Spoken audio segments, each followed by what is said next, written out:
सो hey guys, मैं हूं आपका दोस्त तुषार एंड आज की वीडियो में हम समझने वाले हैं most powerful and the confusing topic, the recursion. The recursion is the function calling itself. या अब मेरे कहने से वो डेफिनेशन नहीं बदलने वाली है, डेफिनेशन वही रहेगी जो तुम्हें पता है ना. तो तुमने अगर उड़ता फुड़ता कहीं से सुना हो तो फंक्शन कॉलिंग इटसेल्फ होता है रिकर्जन. ये पता है, ठीक है, ओके, कोई नहीं, फाइन, तुम्हें पता है, थोड़ा बहुत पता है. हमें जब भी कोई फंक्शन से काम करवाना होता है तो वो फंक्शन कैसे काम करता है कि हम जब उसे कॉल करते हैं, ठीक है.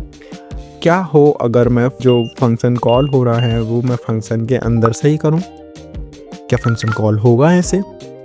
बिल्कुल होगा. फंक्शन कॉल होगा एंड होता ही रहेगा बिकॉज तुमने यहाँ पे नहीं बताया है कि फंक्शन तेरे को रुकना कब है. तुमने बस उसे ये बता दिया है जब भी मैं तुझे कॉल करूँ, जब भी तुझे चलना है. तो अब वो अपना काम करने के बाद में फिर से देखेगा कि अरे अभी तो चलना है, फिर से चलेगा. फिर काम करने के बाद में फिर से देखेगा चलना है, फिर चलेगा. तो ऐसे ही इन्फिनिटली तक चलता रहेगा एंड एक समय ऐसा आएगा कि तुम्हारी मेमोरी भर जाएगी एंड पाइथन तुम्हें एक स्टैक ओवरफ्लो नाम का एरर शो करेगा. तुम्हारी मेमोरी पूरी फुल कर देगा वो. यहाँ पे इस चीज का ध्यान रखना है कि हमें उसे एक कंडीशन प्रोवाइड करानी है कि तेरे को रुकना कब है. उसे बताना है कि तेरे को जब ये चीज हो जाए तो तेरे को रुक जाना है, कोई जरूरत नहीं है आगे चलने का. उसे हम बोलते हैं बेस केस. अब तुम्हें एक कंडीशन टाइप में यहाँ पे सेट करना है इफ के थ्रू.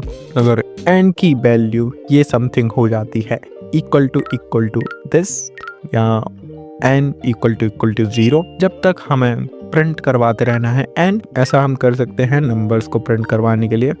ओके, वहाँ पे वो 5 4 3 2 1 करके हमें यहाँ पे प्रिंट करा दे. तो अब बोलोगे ये तो बिल्कुल ऐसा लूप की तरह. जो रिकर्जन है वो तुम्हारा लूप की तरह एंड लूप तुम्हारा है जो रिकर्जन की तरह. दोनों सेम है भाई कह सकते हो तुम इसे. जो काम तुम रिकर्जन से कर सकते हो वो काम तुम लूप से भी कर सकते हो एंड जो काम तुम लूप से करते हो वो तुम रिकर्जन से भी कर सकते हो. काफी इजी है ना. तो फिर बोलोगे हम फिर ये क्यों कॉम्प्लेक्स जो चीज है ये रिकर्जन, इसे हम क्यों ही पढ़े, हम तो लूप से कर सकते हैं सारी चीजें. ठीक है, तुम यहाँ कर सकते हो और मोस्ट ऑफ द हम लूप का ही यूज कर रहे होंगे अपने प्रोग्रामिंग में.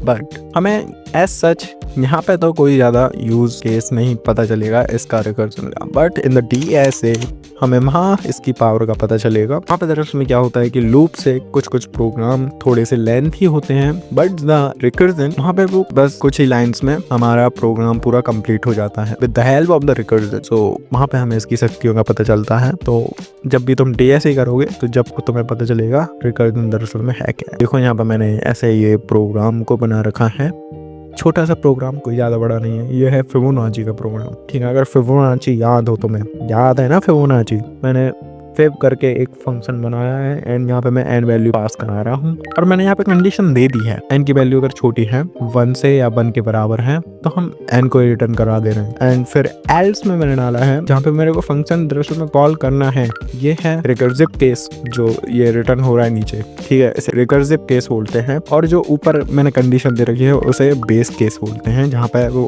फंक्शन एंड हो जाएगा जब वो कंडीशन पूरी फुलफिल होगी. तो यहाँ पे अब मैंने दे रखा है फिब n-1 एंड प्लस ये पूरा उसका फॉर्मूला होता है फिबोनाची का, अगर तुम्हें पता है तो. एंड फिर मैं मेन में मैंने यहाँ पे फॉर लूप चलाया है यहाँ पे 1 से लेके 10 तक का एंड मैं यहाँ पे प्रिंट करवा रहा हूँ फिर मैं आई की वैल्यू. तो यहाँ पे अब ये जाता रहेगा चलता रहेगा एंड जब मैं इसे रन कराऊंगा तो यहाँ पे ये अपना रंग दिखा देगा. वो सारी जो वैल्यूज है वो प्रिंट हो जाएंगी फिबोनाची की. तो आई होप तुम्हें ये वीडियो काफी अच्छे से समझ आई होगी. और अगर अभी भी नहीं अगर आया है रिकर्जन तो इस वीडियो को फिर से देखो क्योंकि रिकर्जन है भाई, कंफ्यूजिंग टॉपिक है. इतनी इजीली कुछ लोगों को नहीं आता समझ में, लेकिन थोड़े से जो स्मार्ट होते हैं उनको एक बार में समझ आ जाता है क्योंकि इतनी ज़्यादा कोई कॉम्प्लेक्स है नहीं ये चीज़.